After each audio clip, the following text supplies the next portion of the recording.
Hello everybody, Christian from Treasure Town here, and today I just got back from the Long Beach Coin Show in June down in Orange County, California, and it was a big travel to get out there, but I was pretty happy with a lot of the pickups, and everything I bought there is in front of us. I think I spent about $4,100 on all this stuff, and so now it's time to show it off, and you can see if you think I did well or not.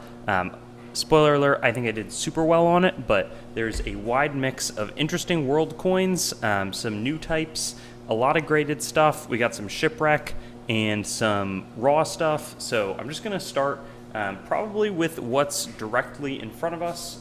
So from Japan, we'll start. These are the larger types. So there's 2 Bu and 2 Shu. They're like Electrum. They're about a quarter gold, but pretty nice detail. These were made before the implementation of kind of in the Meiji era in the late 1860s, early 1870s, like kind of Western looking gold coins. But back then they were minting them in these bar forms after having played around with a ton of different money forms. And so those, I'm paying in kind of the mid 60s for those, which I was quite pleased with. I also tried, so these are, I need to get a better sense for the history, but both of these packets are from kind of Livonia and Riga, which I want to say Riga is in either Latvia or Lithuania today. But this is when they're being ruled, I believe, by Sigismund III Vasa, who I sell some of the Polish-Lithuanian Commonwealth coins of. And so this is a little bit earlier than the 3 polkers, but these are 1 shilling coins, about 1/108th of a thaler. And they're very nicely silvered, though the core is Billin. It's not like a super high percentage of silver in these coins. I don't think that they have dates on them, but especially, you can see a lot of luster. They're in pretty nice shape, so I was quite pleased with that pickup. Very historical coins and a type that I haven't offered in a long time. And then similarly, right next to it, this is when it was a free city. So these are actually cool as well because they have different dates on them. But you can see, like right here, they're mostly from the 60s, 70s. We'll see if I can find a year on them because I know that they exist. So it's these interesting like city on one side, and then we have the keys on the other side. Yeah, there it is. So you can see there's like something, it's either 68 here, I believe that's like a 77, so that would have been from 1577. And so the nice thing is you can collect a whole year group. I think that should be 79 there, that looks like 75 or 85. And so that's a super clear one, 1570. But I was pretty pleased about that, and so I got a nice little collection. Often, it's probably obvious, but I'll buy larger groups and then try to sell, and I'll get a discount because I'm buying a big group. I'm trying to sell them individually to retail collectors, and that's kind of the spread that I'm able to make. So in the same theme, I bought a bunch of these 6 and 8 Maravedis. There's a lot of counter stamps on them, but 6 and 8 Maravedis, Spanish kind of cob colonial coppers. And so there's all these different types of counter stamps. There's a few of these have dates on them, but I think the vast majority do not. That one looks like it's 1652, so really taking us back to the pirate treasure days here. And that would be something that I could try to learn more about and get a better sense for. But I'm just going to take the air out of that one.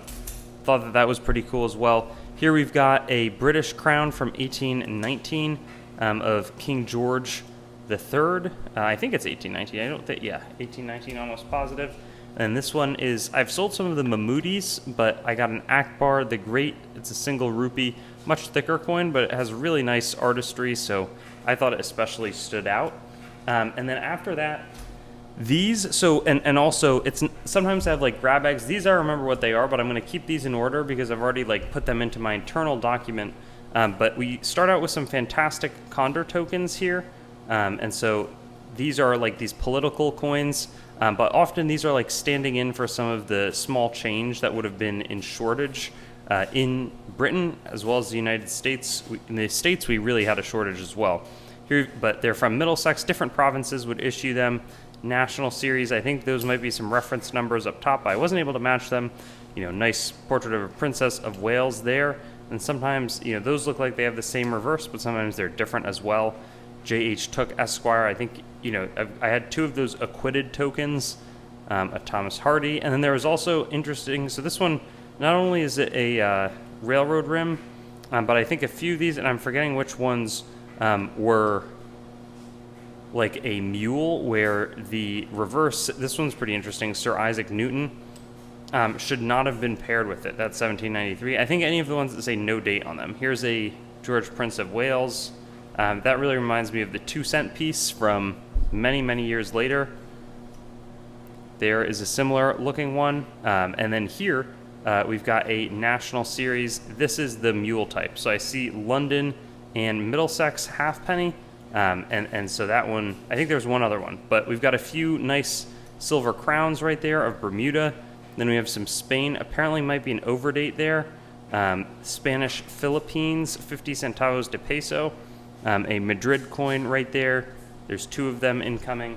And then let's see what else we might be able to have. So we've got a few more. We've got a quarter rupee. We've got a 2 Corona.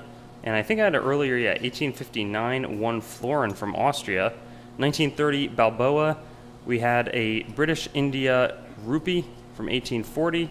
We have a Bavarian kreuzer, Straits Settlements, Peruvian even. There's a Berg coin, a kreuzer, a Bolivian 20 centavo, a Mexican 50 centavo, Venezuelan, and then we have a range. I'm always trying to buy these shillings. I thought I had really nice prices on all of them. To buy that for $7, I'm hoping I can sell it for like 13, 14 bucks, maybe a little bit more even. So that's kind of how I'm thinking about a lot of those ones. We had a great, again, $12 for a South African 2 shilling. I think that's a fantastic pickup. Same thing with these 1 shilling, as I thought $7 was just way cheap, so that's why I bought them.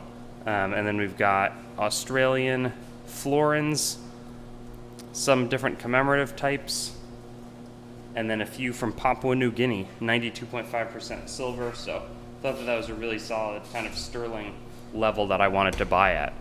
So these were also some of my favorite buys. I had an Alexander the Great dram in Choice XF, just beautiful coin. I wonder if it's a lifetime. I'm not sure if it is or if it's not. It doesn't say like posthumous issue though, so it could even be, in which case it would be even more expensive than that. So that's a fantastic pickup, but lifetime, some people want to and prefer the coins that were struck during Alexander the Great's life as opposed to those struck in his style afterwards. And then these are Ptolemaic tetradrachms. Was thrilled with them, just beautiful eagles, and I'd sold a few of these that were a little bit worse condition, so these are by far the nicest Ptolemaic tetradrachms I've been able to offer. This one has a little bit of a scratch. I think you can see it like right on the obverse there, but again, really nice reverse, super clear detail in the eagle as well. Beautiful choice you have, and some of these are struck under the authority as like Cleopatra or Ptolemy, which was kind of the chosen name of most of the rulers. That one might be the nicest. Just really well struck up, and we still have the regnal year as well. We can see year 22. Fantastic items. These, I bought 8 of the same Sassanid coin because I just never see Bahram V. Great Sasanian fire altar reverse right there. Just fantastic coin.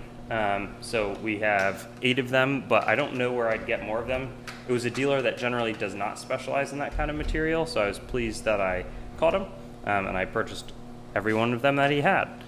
We also got some pretty interesting El Cazador half real shipwrecks, and these are nice because they have the shipwreck certification, which is going to be really important for collectors. Some of the reverses are really good detail, while the obverses kind of falter, and sometimes it's the other way around. But yeah, nice portrait. King Charles III, the shipwreck sunk, and it's been one of the most popular and famous locations and shipwrecks to collect from because they're abundantly available in the sub $100 range. These probably On eBay, they're like $80. I'll probably start them in my whatnots for like 49 to 59. And then we also got some Admiral Gardner Shipwreck coins. So these are East India Company, the British influence over there. 1808 is the date. These are 10 cash coins. And I got one. Let's see if it's at the bottom here. This one was actually, I paid $75 for this. Really nice 20 cash. I thought that was a little bit cheap, so I'm going to try to sell it in the, probably start it for 99 is my hope on that. Maybe 89 if it doesn't get a bid. But just super, super clear detail was a choice example. So I was surprised it wasn't a little bit more. And then, so that is almost everything. We had a few of these. These are a little bit random because this is like not a super reputable grading company, but they're not going to be faking these slabs. I just thought that they were interesting. They're like 2 bits, so it's, you know, kind of cut in fourths, but it's like a copper cob coin. But it's like interesting because it has the label and everything. Then we got some random AU58 3 pence from Britain. We got a 1864 XF45 Belgian 10 centimes, and then a Sarawak 5 cents X jewelry. I think that one's going to be silver, as is this. The Hong Kong 5 cent I don't think is silver. It's just in nice shape, but unfortunately it was cleaned. This Russian Osaka Mint 15 kopecks has been cleaned, but really, really shiny coin. And then right here we have a Seychelles rupee that was pretty aggressively cleaned. But that rounds everything out here. I think for a 4100, I'm quite happy about what I got. Maybe you think I'm, getting a great deal. Maybe you think I'm overpaying. Maybe you think I'm just about market. I felt like that was like pretty good market for a reseller. I didn't feel like it was crazy cheap, but I thought it was like, okay, I feel like I bought these coins and I should have some room on them, or plenty of room on them to sell to retail or to other resellers who would like take their time to sell it on eBay, that kind of thing. So in my opinion, pretty successful hunt, but I'm excited to see what all of you guys think. Thanks so much. Thanks for watching the video. Make sure to head on over to treasuretown.com and sign up for our email list to stay up to date on everything that's happening, whether it's auction updates, exciting new inventory drops, coin collecting news, or general informational resources. Hope you enjoyed the video, and I'll see you on another one.